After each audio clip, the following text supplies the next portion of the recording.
Saya Desi Selviani, Anda sedang menyaksikan News Update Warta Kota. Presiden RI Prabowo Subianto sempat menyinggung koruptor dalam pidatonya di Mesir. Ia mengatakan pemerintah akan memberikan kesempatan bagi para koruptor untuk bertobat. Prabowo menyebut mereka akan diampuni jika mengembalikan hasil curian atau korupsi kepada negara. Hal itu Prabowo sampaikan dalam pidatonya di hadapan mahasiswa Indonesia di Universitas Al-Azhar, Kairo, Mesir, Rabu 18 Desember. Selanjutnya Prabowo pun berjanji akan membersihkan aparat di Indonesia. Ia memastikan jika menemukan ada aparat yang menindas rakyat, maka akan langsung ditindaknya. Saya dalam minggu-minggu ini, bulan-bulan ini, saya dalam rangka memberi, apa istilahnya itu? Memberi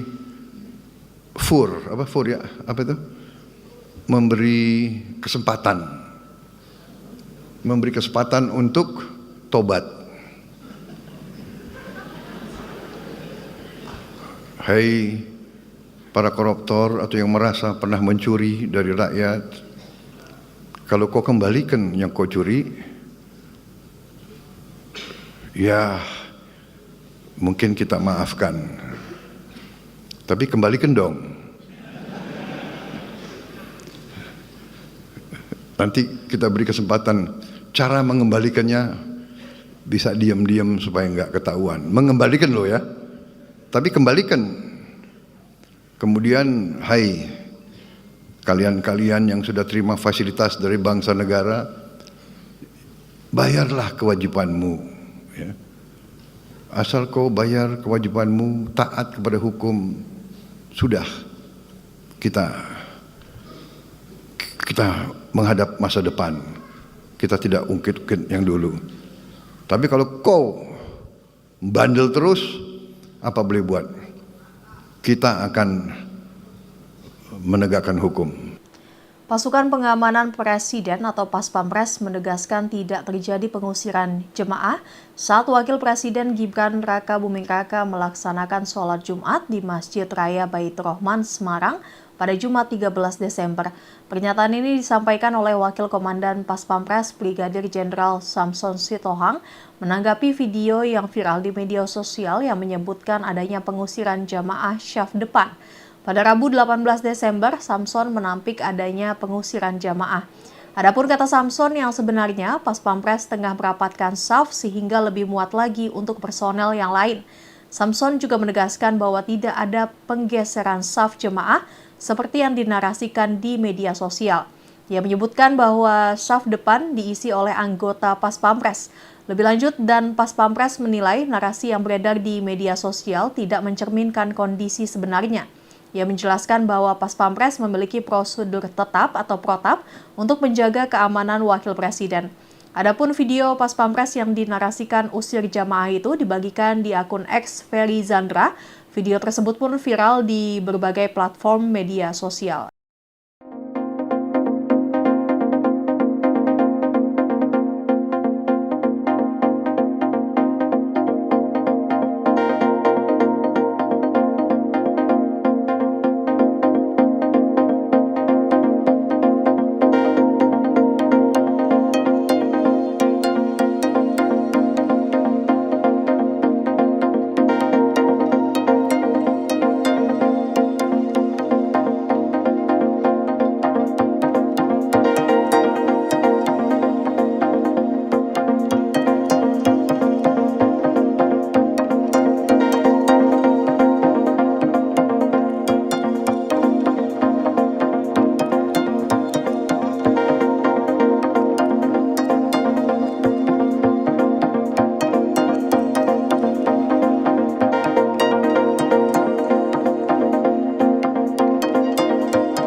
Aksi menolak kenaikan pajak pertambahan nilai atau PPN 12% tak hanya disuarakan lewat petisi dan media sosial.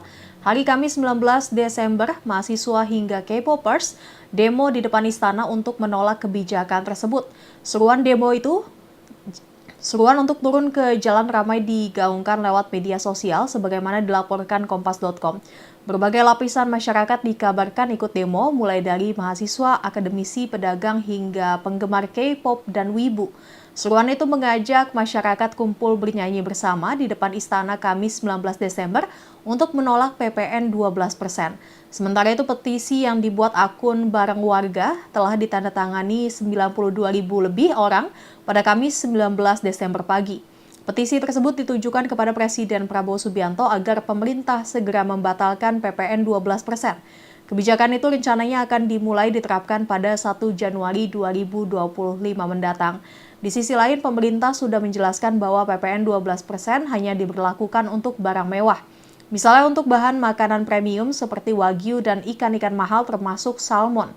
Menteri Keuangan Sri Mulyani juga mengatakan bahwa tarif PPN di Indonesia masih relatif rendah jika dibandingkan dengan negara lain seperti Brazil dan Afrika Selatan.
Viral di media sosial rekaman CCTV detik-detik Satpam Kebun Raya Bogor dikeroyok rombongan wisatawan asal Banten.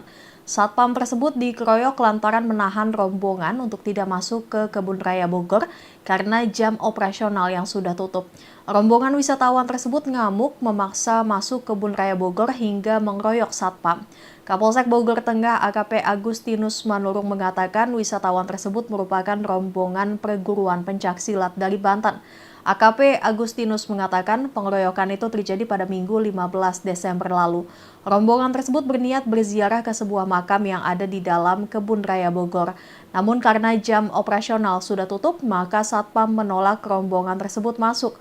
Penolakan itu memicu kemarahan rombongan hingga terjadi pengeroyokan. Total ada 7 Satpam yang menjadi korban penganiayaan tersebut. General Manager PT Mitra Natura Raya yang mengelola Kebun Raya Bogor, Zainal Arifin mengatakan pihaknya sudah membuat laporan kepada polisi terkait aksi penganiayaan tersebut.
Mary Jane Veloso, seorang ibu dua anak yang menjadi ikon perjuangan melawan perdagangan manusia, tiba di Filipina setelah 15 tahun mendekam menunggu hukuman mati di Indonesia. Kedatangannya membuka babak baru dalam perjuangannya untuk memperoleh kebebasan penuh. Veloso mendarat di Bandara Manila pada Rabu pagi setelah kesepakatan repatriasi antara Filipina dan Indonesia. Dilansir Al Jazeera, perjanjian itu mengakhiri ancaman eksekusi yang sempat menghantui hidupnya. Meskipun ia masih harus menjalani hukuman seumur hidup di penjara wanita di Manila. Veloso ditangkap pada 2010 di Indonesia setelah ditemukan membawa koper berisi 2,6 kg heroin. Ia mengaku dijebak oleh perekrut kerja yang menjanjikan pekerjaan sebagai pembantu rumah tangga. Pada 2015, ia nyaris dieksekusi bersama 8 terpidana narkoba lainnya. Namun kasusnya ditangguhkan setelah perekrutnya, Maria Cristina Sergio, ditangkap di Filipina. Veloso kemudian dijadikan saksi kunci dalam kasus perdagangan manusia tersebut. Saat tiba di Manila, Veloso disambut dengan ketat oleh petugas keamanan dan langsung dibawa ke fasilitas penjara khusus wanita. Meski demikian, keluarga dan pendukungnya yang berkumpul di luar terminal bandara diizinkan bertemu dengannya. Momen haru dan emosional terjadi saat kedua putranya berlari memeluk Veloso di dalam kompleks penjara. Dalam pernyataan kepada wartawan setelah menjalani pemeriksaan medis, Veloso mengungkapkan harapannya agar Presiden Ferdinand Marcos memberikan pengampunan.